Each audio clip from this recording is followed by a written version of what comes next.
Thinking Aloud.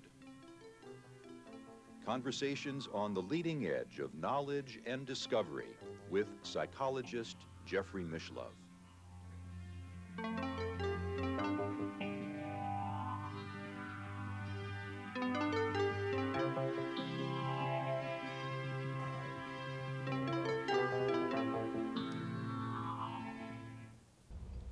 Hello and welcome. Our topic this evening is the psychology of religious experience. And my guest tonight is one of America's great scholars of religious traditions, Dr. Huston Smith. Dr. Smith is a former professor of religion and psychology at MIT. He's the author of the great classic, The Religions of Man, which has sold over 2 million copies, as well as 6 other books on psychology, religion, and philosophy, most recently one called Beyond the Postmodern Mind. Welcome, Dr. Smith. Thank you. It's a pleasure to have you here. Your background in religious studies and philosophy and psychology is very extensive, and the topic that we're going to discuss is so very broad in some ways. There are so many religions and they are so diverse, and yet ultimately they all seem to reflect the mind of man. Would you say that as a scholar of religion you've become a more religious person yourself? I certainly don't feel that I've become less religious, and I also feel that these studies have deepened and broadened my beliefs, and in that sense, I guess one might say more religious. I think I might prefer to say perhaps a little more maturely religious, because I didn't have a strong religious bent from my adolescence on. It's, I suppose, always a little delicate for a scholar who is supposed to be objective to study something as intense and passionate as religion can be. Well, some see it as a problem, but I've been fortunate that it's never been a conflict for me, because it seems to me that the opposite would be very difficult. That if there was, if you were studying something you were not really in love with, or you felt that it could not bear the light of careful analysis and added information, now that would be a real tension, a real conflict.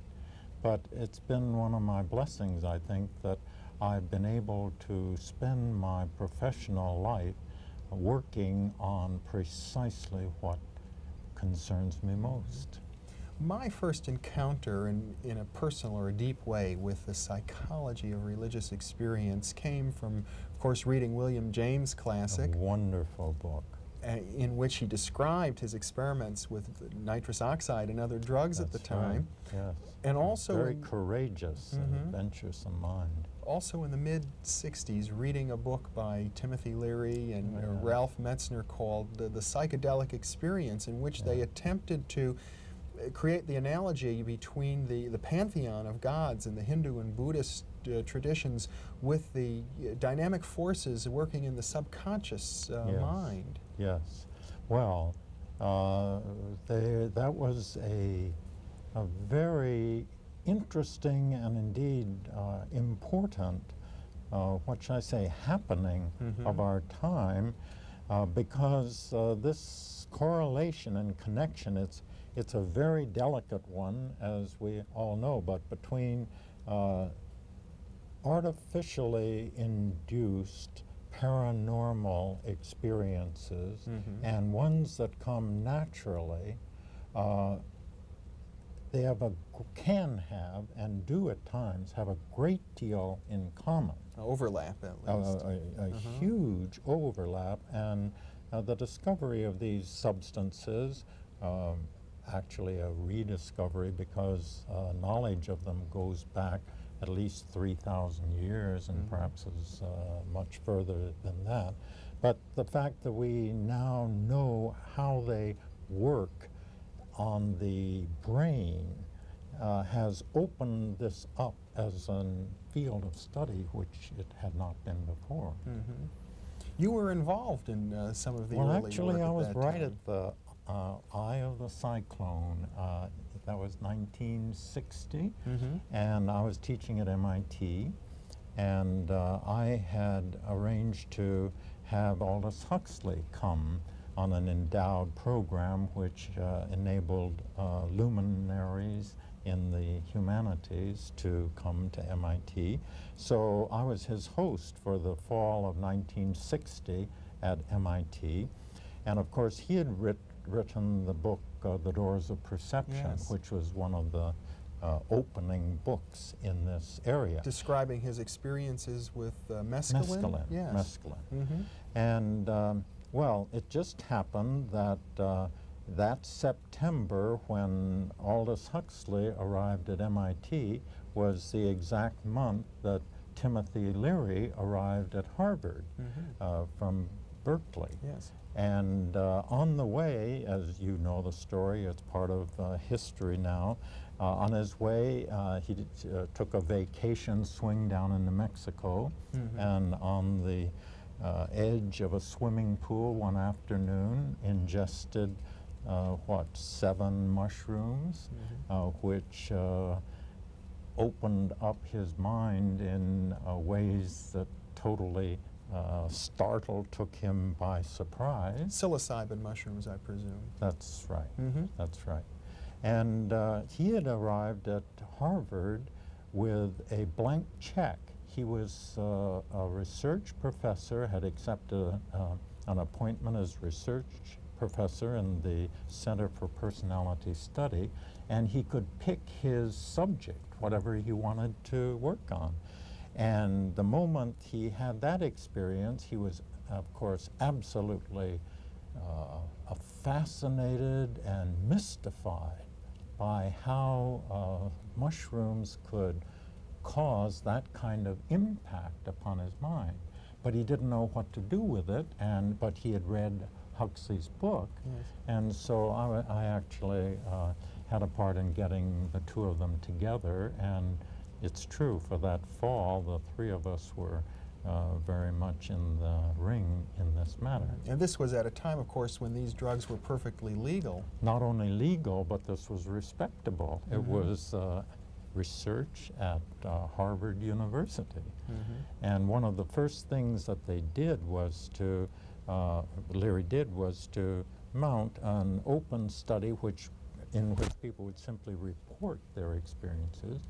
But he found so many of those experiences had a mystical cast to them that he began reaching out for someone who might know something about mysticism. Yes. And that's where he tapped me and involved me in the project. You had been studying mysticism long before this, I presume. That's true. Yes, right. Had you thought about the relationship between mysticism and drugs prior to your encounters with Leary and Huxley? Well, only academically, in that I had read descriptions, also Huxley's in The Doors of Perception, and as he points out there, phenomenologically, which is to say descriptively, if you match descriptions of the experience, they are indistinguishable. I actually conducted an experiment on that in which I took snippets or paragraphs from classic mystical experiences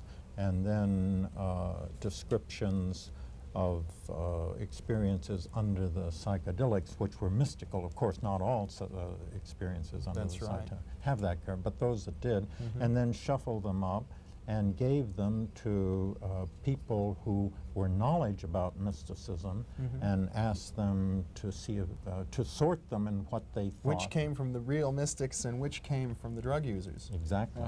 And they could not, there was no reliability in their predictions. That sounds similar to a more recent piece of work I know Lawrence LeShan did, where he took statements of mystics and statements of physicists. That's right. And compared them, and they seemed almost indistinguishable as well. Yeah.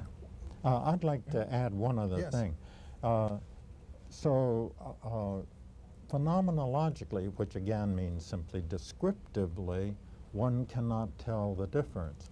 But I think I would want to say that that's not the only dimension, because religion is not simply an experience.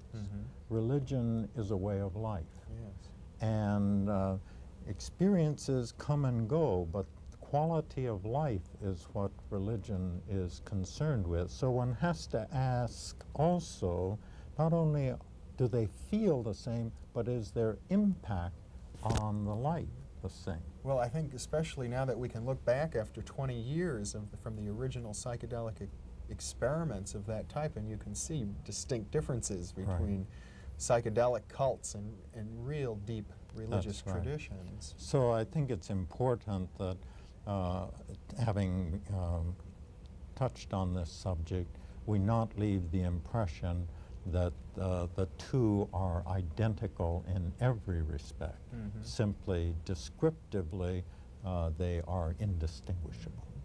What about the original insight that Leary seemed to have in the psychedelic experience, that the gods really do exist within us? And I think what he was saying, in effect, is that the pantheons of gods from the ancient pantheistic religions are real active forces, even of a paranormal variety, within our own minds, even if we're Jews or Christians. Yes. Well, that's another very interesting development in our time, that in the religions of the West, up to this point, divine forces have been imaged externally from the self. But when one comes to think of it, when one talks about things of the spirit, geography falls away because the spirit is not bound by space and time. And therefore, the distinction between out there and in here, which in our everyday life is very important. But once one, as I say, modulates to matters of the spirit, this whole framework of space and time and matter sort of drops away. And what we are now coming to see, that this talk about out there has a certain naturalness, but also certain limitation. And one can just as easily turn the tables and talk about the divine within. If I can put it one other way, when one looks out upon the world, value terms, that is, what is good, is imaged as up there. Yes. The gods Heaven. are heaven, and the gods are on the mountain tops, and angels always sing on high. They don't sing out of the depths of bowels of the earth. But when we introspect, and by the way, that imagery is natural because sun and rain come from on high, too. But when we turn our attention inward and introspect, then we reach for the other kind of imagery, of depth. You know, we talk about profound and deep thought. All this is leading up to the fact that, in point of fact, this distinction between out there and in here is artificial and only metaphorical when we're talking about things of the spirit. Yes. And now I think people in our time, this is one of the changes, that having worked in imagery of the divine being out there, now there is a move towards realizing or exploring ways in which the same reality can be discovered within oneself.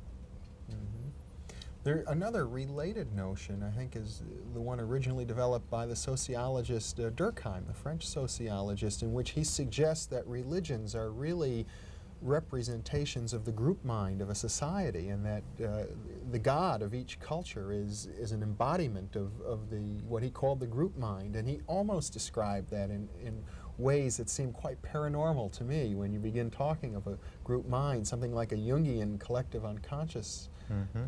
Well, again, I think there's, it's very useful. For one thing, we are too much given to the notion that the mind is simply attached to the brain, and therefore, because the brain has a given geographical locus, then the mind must too.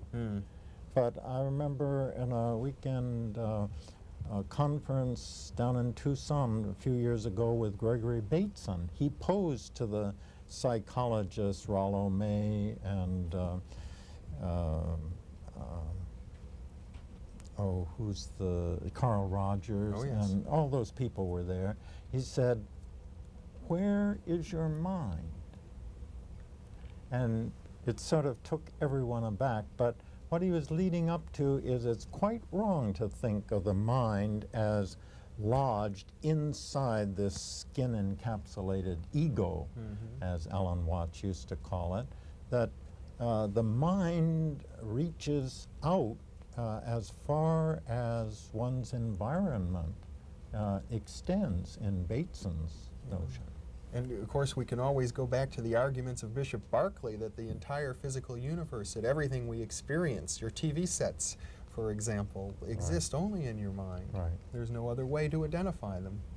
And we talk about ecology of nature now, but an ecology of mind, we're just beginning to get used to that idea, and yet it's an experience. One can walk into the room and now in current terminology feel vibrations. You know, there's you can sometimes feel like a wall of anger or hostility, but one can also sense an ambiance of peace. And now that the physicists are realizing that physical phenomena really float on networks and webs of relationships, so the mind, we're only now coming to see that our minds too derive, they sort of factor out and congeal out of a psychic medium that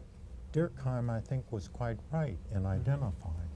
You know, I notice, though, in contemporary religions, particularly amongst the evangelistic Christians who are experiencing such a revival, they're very concerned about certain errors that people fall into. The notion that one might identify oneself with God, in an egotistical way. Yeah.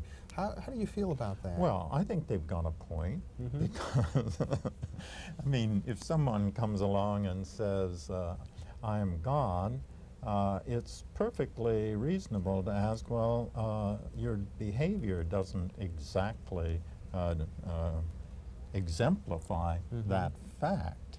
God, by definition, is perfect, and what human being can make that claim?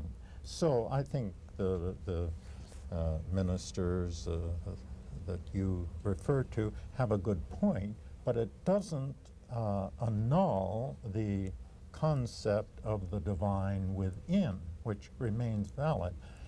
The distinction can come even if we think of the divine within, as Hinduism puts it, and they have been perhaps the most explicit of all the great traditions in saying that ultimately, in the final analysis, in their terminology, Atman is Brahman. Atman is the God within, and Brahman is the God without.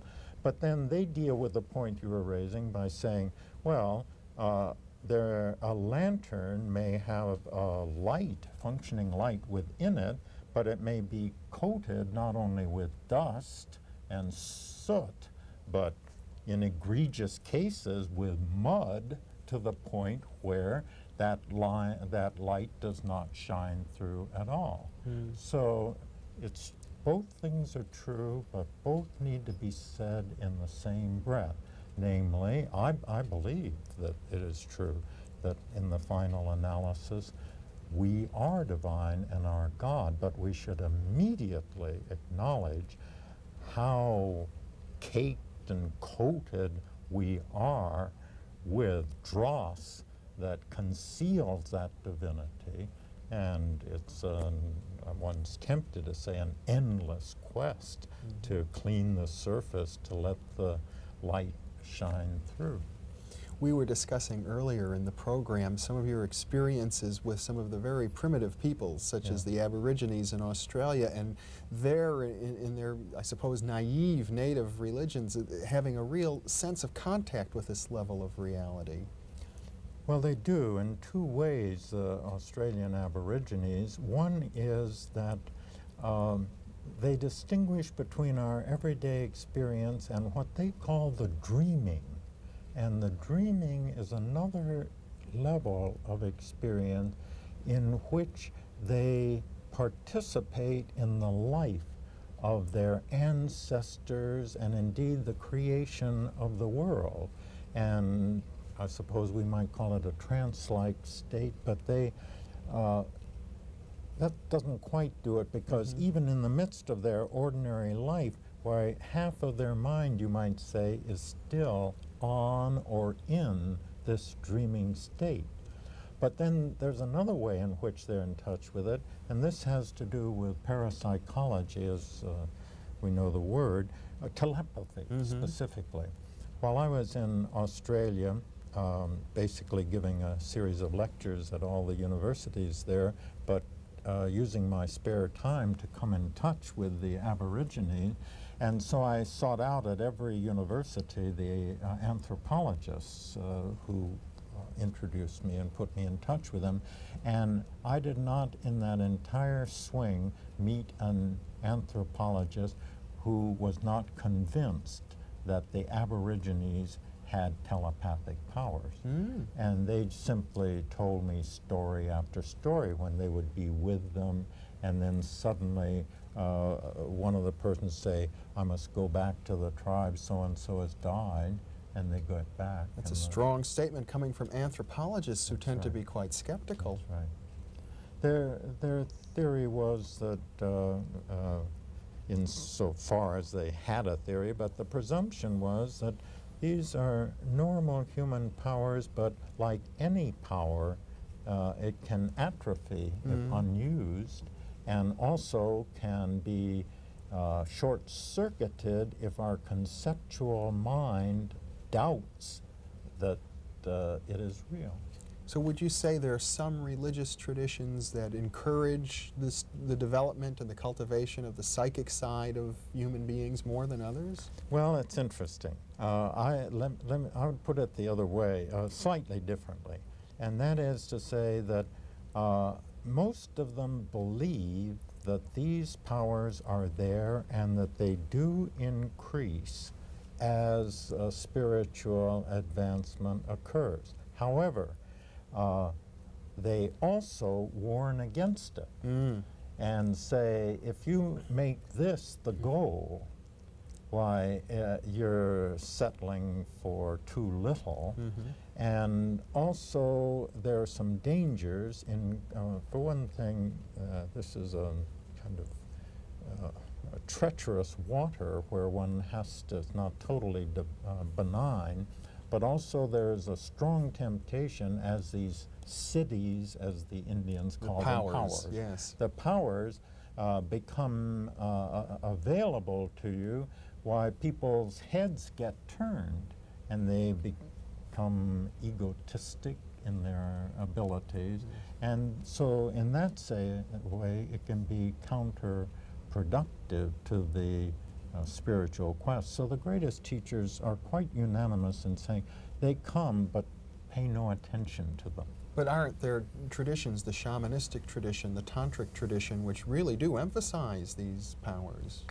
That is certainly so. Now, I guess I tip my hand a little bit in is in excluding them from the most profound spiritual masters. Perhaps you do have some preferences. Well, shamanism is immensely, it's fascinating and extremely important in the history of religion, but sanctity one does not associate with shaman. They have immense power, and they can be used, misused as well as used. I think on balance it's been used. So I value them, but they're neither, what shall I say, saints nor philosophers. Well, perhaps we might liken the psychic abilities in this sense to musical ability or any other natural talent that could be used in different ways. And some religions cultivate music, I suppose, more than others. That's right. That's right. Most shamans are very much linked with the people and helping them with practical problems of life. But the aspect of religion that has to do with virtues and compassion and loving kindness. Now, this kind of thing is when I speak of profundity, getting into those waters. The shaman that's not their fort. They have a different role. Well, as our program is beginning to wind up, I wonder if you could comment on two things. One is a little bit more on how your exploration of religions has affected you personally, and perhaps we can tie it to our viewing audience a little bit. Is there some message that you would have for those people who would be viewing us right now in terms of what your studies might convey to them? Yeah. Well, like any term, it can be defined. Religion can be defined as one wishes. And if one links it to institutions, I think religious institutions are indispensable, but they're clearly a mixed bag. And we've had the wars of religion, but I tend to think this is the nature of institutions and people in the aggregate. What government has a clean or perfect record, But if one talks... We're running out of time now. I'm going to have to... I'll come in one sentence. But I think if one takes a basic religious worldview, this is not only important, but it's true. And we need to... in spite of the problems. Ears open to those truths. Dr. Smith, it's been a real pleasure having you with me today. Thank you very much. And thank you very much for being with us.